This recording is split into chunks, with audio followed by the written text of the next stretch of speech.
Today we're using pizza shop dough to make one of my favorites, pepperoni bread. I can't wait to show you guys how to make this at home in your pizza oven.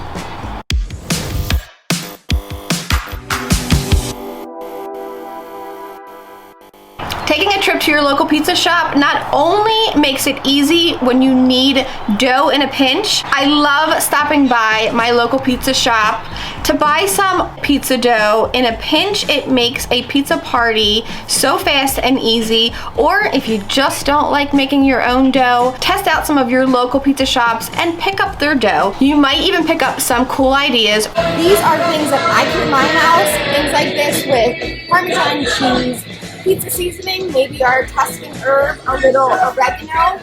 Make for your pizza party at home even more fun.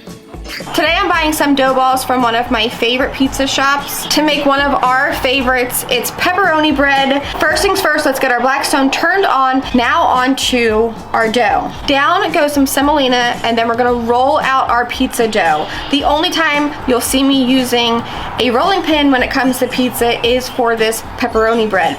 Because we want this dough to be super thin so that it bakes in between all of these layers of pepperoni and cheese, we'll roll this out as thin as we can over some semolina flour to help this from sticking. And then we're gonna flavor it up with some extra virgin olive oil all over the top. Some garlic paste is next, or you can use some fresh garlic, which is even better. Spread this around and then season it up with our Cento Italian seasoning.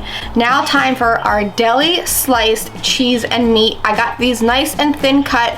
We'll start with our provolone, spreading this along the entire surface. This is our glue and a barrier between our dough and that greasy pepperoni we love. Which is up next, a layer of that spread across as well, and then our mozzarella. Over the top of that, a little extra dusting of our Italian seasoning, and it's time to roll this up nice and tightly, like a long log, the same way you would cinnamon rolls. Seal our ends using our fingers to press this dough together, as well as all around the outside.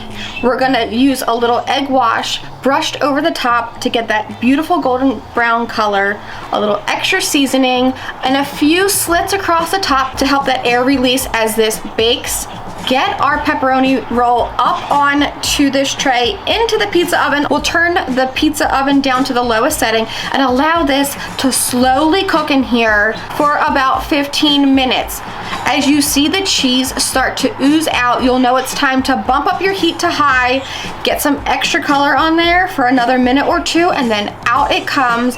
Allow this to cool for a good 10 minutes, slice into it, and it's time to enjoy this pepperoni roll. I know you guys are gonna love it, and I cannot wait for you to add it to your next pizza party.